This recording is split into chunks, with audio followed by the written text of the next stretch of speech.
Hello everyone, welcome to my YouTube channel. आज 19 जुलाई 2020 है और आज की इस वीडियो में हम 19 जुलाई की एजुकेशन और जॉब रिलेटेड अपडेट्स को कवर करने वाले हैं। तो आप लास्ट तक इस वीडियो को जरूर देखें जिससे एक भी अपडेट आपसे मिस ना हो। तो आइए देख लेते हैं। 69 शिक्षक भर्ती को लेकर यहाँ पर हाईकोर्ट ने कुछ टिप्पणी की है, तो इसके संबंध में देख लेते हैं। अभ्यर्थियों के दस्तावेज सही करने का अवसर देगी सरकार। हाईकोर्ट की लखनऊ पीठ ने 69 शिक्षक भर्ती में चयनित कुछ अभ्यर्थियों के दस्तावेजों में रह गई कमी को निस्तारित करते हुए निर्देश राज्य सरकार को दिए हैं। न्यायमूर्ति जसप्रीत सिंह ने यह आदेश अंशुमान सिंह व अन्य की याचिका पर दिए हैं। याचियों के अधिवक्ता दीपक सिंह ने कहा कि याचियों ने परीक्षा के लिए ऑनलाइन आवेदन किया था। आवेदन के समय मानवीय चूक से कई दस्तावेजों को लेकर दी जानकारी में त्रुटि रह गई थी। याचियों ने इन त्रुटि में सुधार का आग्रह करते हुए सक्षम प्राधिकारियों को प्रत्यावेदन भी दिया हुआ है। प्रत्यावेदनों पर कोई निर्णय न होने पर अदालत का सहारा लिया गया है। कोर्ट ने कहा कि इस मामले को लंबित रखने का कोई मतलब नहीं है। सरकार याचियों के प्रत्यावेदन पर एक निर्धारित अवधि में त्रुटियों को सही कराने पर कार्रवाई करे। याचिका में राज्य सरकार और अपर मुख्य सचिव बेसिक शिक्षा को पक्षकार बनाया गया था। तो उस पूरे प्रकरण में अभ्यर्थियों को सिर्फ उन्हीं जानकारियों को संशोधित करने का मौका दिया गया है जिससे मेरिट प्रभावित नहीं हो, क्योंकि अगर मेरिट ही प्रभावित हो जाएगी या कुछ अंक ही गड़बड़ हो जाएंगे तो इससे पूरी लिस्ट ही चयनितों की बदल जाएगी। नेक्स्ट अपडेट है बीएड एंट्रेंस एग्जाम को लेकर। यहां पर दे रखा है बीएड एंट्रेंस एग्जाम 25 जुलाई तक आ जाएंगे प्रवेश पत्र। तो यहां अपडेट दे रखी है 9 अगस्त को प्रस्तावित बीएड परीक्षा के प्रवेश पत्र आगामी 25 जुलाई तक जारी होंगे। इसको लेकर लखनऊ विश्वविद्यालय ने तैयारियां शुरू कर दी हैं। कोरोना संक्रमण को देखते हुए प्रयास किया गया है कि अभ्यर्थियों को परीक्षा देने के लिए ज्यादा सफर ना करना पड़े। इसके लिए गृह जनपद में ही परीक्षा केंद्र बनाए जाएं। परीक्षा में शामिल होने के लिए 4,31,000 अभ्यर्थियों ने पंजीकरण कराया। परीक्षा के लिए प्रदेश भर में 1,089 केंद्र बनाए जा रहे हैं। खास बात यह है कि इस बार सिर्फ राजकीय और सहायता प्राप्त संस्थानों को ही केंद्र बनाया जा रहा है। प्रवेश राज्य समन्वयक प्रोफेसर अमिताभ वाजपेयी ने बताया कि कोरोना को देखते हुए सभी परीक्षा केंद्रों पर सुरक्षा व्यवस्थाएं की गई हैं। केंद्र पर सैनिटाइजेशन प्रभारी तैनात किया जाएगा। थर्मल स्कैनिंग की व्यवस्था की जा रही है। थर्मल स्कैनिंग और अन्य औपचारिकताओं में लगने वाले समय को ध्यान में रखते हुए अभ्यर्थियों को 1 घंटे पहले रिपोर्ट करना होगा। तो ये अपडेट हो गई बीएड एंट्रेंस एग्जाम को लेकर। जितने भी कैंडिडेट्स हैं उनका 25 जुलाई तक जो एडमिट कार्ड्स हैं वो अपलोड कर दिए जाएंगे। इंपॉर्टेंट अपडेट बेसिक शिक्षा विभाग को लेकर। यहां पर देखा प्रदेश में नए परिषदीय स्कूल खोलने पर रोक लगी। अब जो भी नए विद्यालय हैं वो अब नहीं खोले जाएंगे। इसका रीजन इन्होंने क्या दे रखा देख लेते हैं। उत्तर प्रदेश सरकार ने बेसिक शिक्षा में सुधार के लिए अब निजी जूनियर हाई स्कूलों को अनुदान पर लेने और नए परिषदीय स्कूल खोलने पर रोक लगा दी है। इन स्कूलों में घटती छात्र संख्या और केंद्र से कम मिल रहे बजट के चलते यह फैसला किया गया है। इस बीच मौजूदा विद्यालयों में सुविधाएं और पठन पाठन का माहौल सुधारने पर सरकार ध्यान केंद्रित करेगी। अपर मुख्य सचिव बेसिक शिक्षा रेणुका कुमार ने इस संबंध में आदेश जारी कर दिया है। शासन स्तर पर विचार विमर्श से पाया गया कि छात्र संख्या के आधार पर शिक्षकों की तैनाती की जाए। छात्रों की संख्या बढ़ाने के साथ छात्रों और शिक्षकों की नियमित उपस्थिति के साथ बेहतर पढ़ाई की व्यवस्था हो। अब गवर्नमेंट में ये ऐलान तो कर दिया है कि हम स्कूल अब नहीं खोलेंगे क्योंकि छात्रों की संख्या घटती जा रही है, लेकिन गवर्नमेंट को इस पर भी विचार करना चाहिए कि आखिर गवर्नमेंट ने सरकारी स्कूलों में ऐसी क्या व्यवस्था दी है जो छात्रों और छात्रों के अभिभावक उसमें एडमिशन कराने के लिए आकर्षित हों। सिर्फ मिड डे मील के नाम पर ही बच्चे केवल नहीं आ सकते। क्वालिटी एजुकेशन की बहुत ज़्यादा जरूरत है। कल को स्टूडेंट्स की कमी के चलते ये भी कह दिया जाएगा कि आप बच्चे ही नहीं आ रहे सरकारी स्कूलों में, स्कूल भी बंद करिए और जो अध्यापक हैं उनको भी रिजाइन दिलवाकर घर बैठा दीजिए। तो ये कोई सॉल्यूशन नहीं हुआ। सरकार को चाहिए कि अपनी व्यवस्था को सुदृढ़ करे और बच्चों को आकर्षित करे, उच्च गुणवत्ता की शिक्षा प्रदान करे, जिससे स्कूल भी खुले रहें और प्राइवेटाइजेशन की ओर ज़्यादा ना बढ़ावा मिले, क्योंकि प्राइवेट स्कूल्स की मनमानी चल रही है।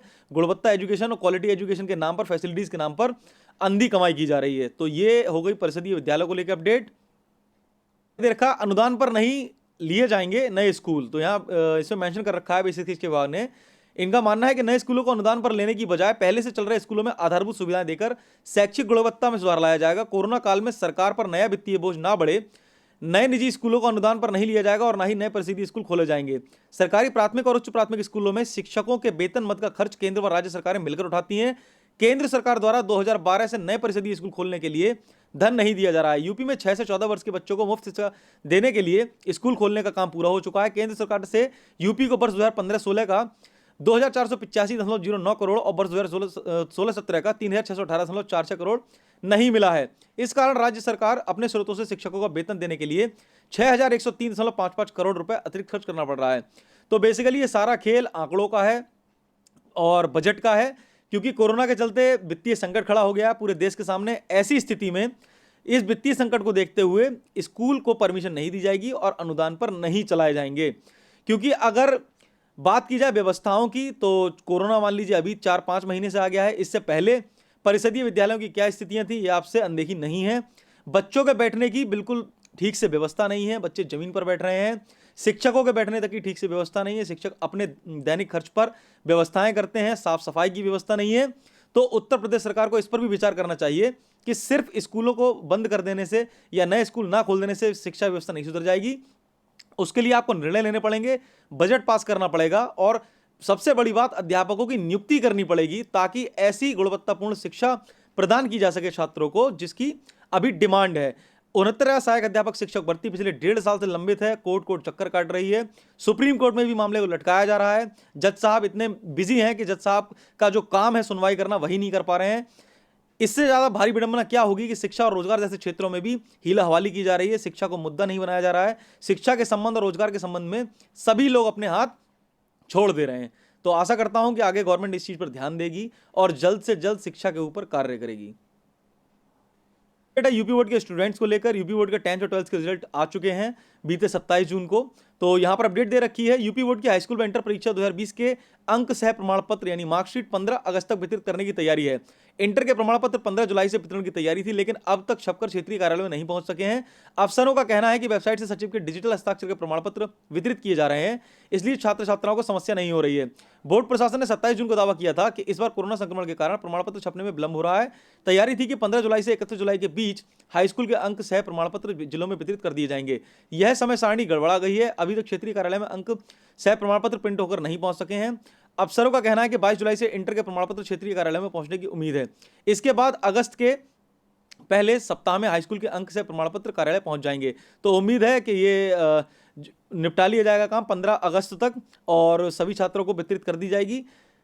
ये हो गई अपडेट यूपी बोर्ड के स्टूडेंट्स को। नेक्स्ट अपडेट है जेई एडवांस को लेकर। जेई एडवांस को लेकर अभी कुछ निर्णय लिए गए थे। उस निर्णय में कहा गया था कि 75% की बाध्यता खत्म कर दी गई है और टॉप 20 परसेंटाइल को हटा दिया था, क्योंकि कोरोना के चलते जो बच्चों के एग्जाम्स हैं कुछ कंप्लीटेड हो नहीं पाए थे और बच्चों को प्रमोट किया गया था। तो इस तरीके से परसेंटाइल और उसके जो 75% की बाध्यता थी उसे खत्म कर दिया गया था। तो फिलहाल इसमें एक और बैठक होने वाली है जिसमें निर्णय लिया जाएगा। तो देख लेते हैं क्या अपडेट दे रखी है। जेई एडवांस 2020 के प्रश्न पत्र में किसी प्रकार का बदलाव किया जाए या नहीं, इस मुद्दे पर ज्वाइंट एडिशन बोर्ड जैब की दूसरी बैठक जल्द होगी। इसमें सभी आईआईटी कोविड-19 के चलते प्रश्न पत्र छोटा आसान करने से लेकर परीक्षा का समय बढ़ाया जाए या नहीं आदि पर चर्चा करेंगे। कोविड-19 के चलते सिर्फ 1 साल के लिए परीक्षा के प्रश्न पत्र प्रारूप में डिजाइन करना ठीक होगा या नहीं, इस पर बात होगी, क्योंकि आईआईटी प्रबंधन गुणवत्ता समझौता नहीं करना चाहता है। सूत्रों के मुताबिक केंद्र सरकार ने 2 साल पहले भी आईआईटी प्रबंधन से जेई एडवांस परीक्षा को आसान करने की मांग रखी थी। तो ये हो गई जेई एडवांस को लेकर जो मीटिंग होने वाली है उसकी अपडेट। आई होप ये मीटिंग जब भी हो तो इसमें यह भी ध्यान रखा जाए कि स्टूडेंट की सेफ्टी फर्स्ट है, कोरोना से पहले बचाव जरूरी है। एकेडमिक सेशन अगर थोड़ा लेट भी हो जाता है, एंट्रेंस एग्जाम थोड़े लेट भी हो जाते हैं तो इतना फर्क नहीं पड़ने वाला है। लेकिन आप मान के चलिए जितने लोग इसमें ड्यूटी पर लगेंगे या स्टूडेंट जो इसमें एग्जाम देंगे उनकी जान को खतरा निश्चित होना है, क्योंकि डेली न्यूज़पेपर्स में दे रहे हैं कि आने वाले टाइम में कोरोना के जो पेशेंट्स हैं वो चरम पर पहुंचेंगे, इसका प्रसार चरम पर पहुंचने वाला है। तो ऐसे में स्थिति भयावह हो सकती है। इसमें सस्ती लोकप्रियता के लिए केवल कोरोना काल में परीक्षाएं कराना, कोरोना काल में विभिन्न प्रकार की गतिविधियां कराना, इससे कुछ नहीं होने वाला है, सिर्फ पब्लिसिटी स्टंट हो सकता है। लेकिन सबसे बड़ी जरूरी चीज ये है कि अभी हमारी सुरक्षा ही सबसे बड़ा बचाव है। अपडेट है आईटीआई को लेकर, यहां दे रखा है केंद्रीय गृह मंत्रालय तय करेगा आईटीआई खोलेंगे कि नहीं।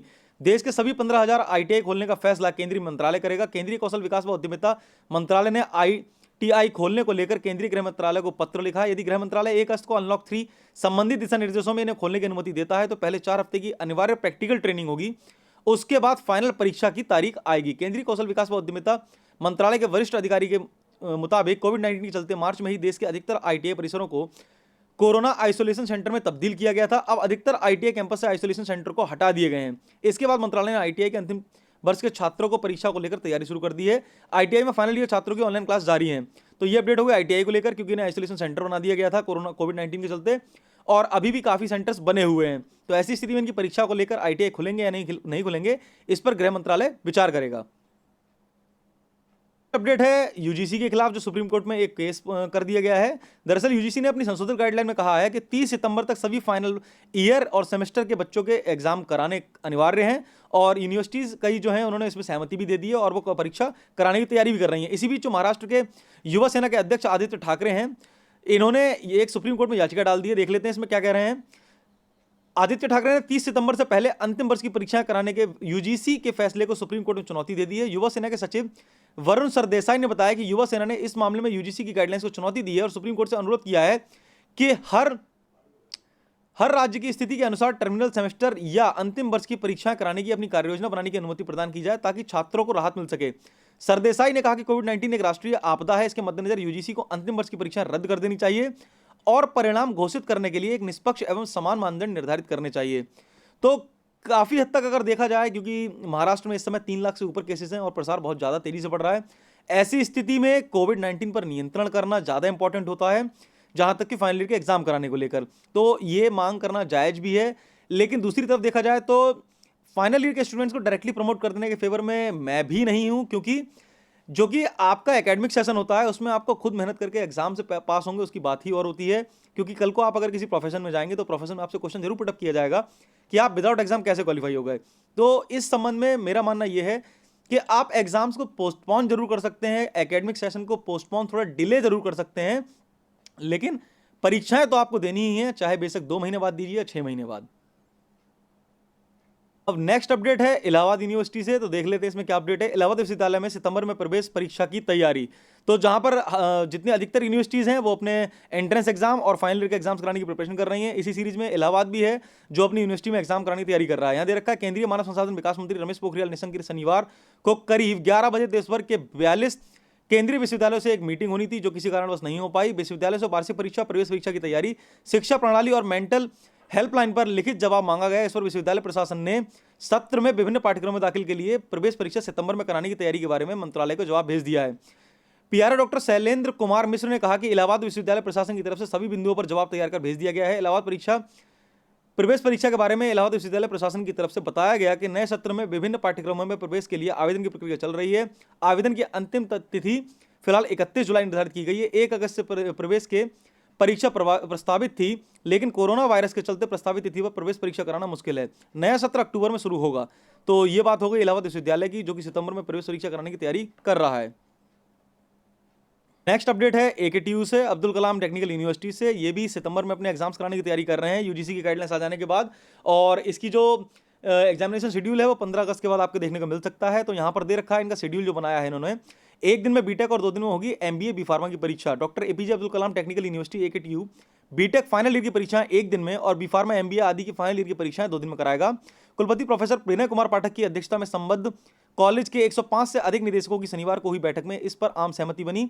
विश्वविद्यालय इसके लिए कॉलेजों की सेल्फ सेंटर बनाने को भी तैयार है। इस मुद्दे पर अंतिम निर्णय सोमवार को विश्वविद्यालय की एकेडमिक काउंसलिंग की बैठक में होगा। यूजीसी के बाद शासन की ओर से फाइनल ईयर की परीक्षा कराने के निर्देश के बाद विश्वविद्यालय इस पर तेजी से तैयारी कर रहा है। फाइनल ईयर की परीक्षा के दौरान छात्रों का मूवमेंट कम से कम हो, इसके लिए कॉलेज में परीक्षा कराने पर बैठक की सहमति बनी। बीटेक में 3 पेपर होते हैं, इसलिए परीक्षा 3 पालियों में कराने का निर्णय लिया गया। पेपर 2-2 घंटे के होंगे, इससे विद्यार्थी उसी दिन परीक्षा देकर घर वापस लौट सकेंगे, क्योंकि ऐसी स्थिति में कई लोग, अधिकतर स्टूडेंट्स अपने घर जा चुके हैं, तो जितनी कम से कम टाइम में एग्जाम हो जाए वो बेटर है। तो ये हो गई एकेटीयू के एग्जाम्स की अपडेट। तो ये हो गई आज 19 जुलाई 2020 की education related updates. I hope आपको ये हेल्पफुल रही होंगी। ऐसी ही डेली एजुकेशन और जॉब रिलेटेड अपडेट्स के लिए आप हमारे यूट्यूब चैनल रविंद्र विला को सब्सक्राइब कर लीजिए, साथ ही पास वाले बेल आइकन को जरूर प्रेस कर लीजिए, जिससे सभी लेटेस्ट वीडियोस की नोटिफिकेशंस आपको तुरंत मिल जाया करें। Thanks for joining with us. मिलते हैं आपसे नेक्स्ट वीडियो में।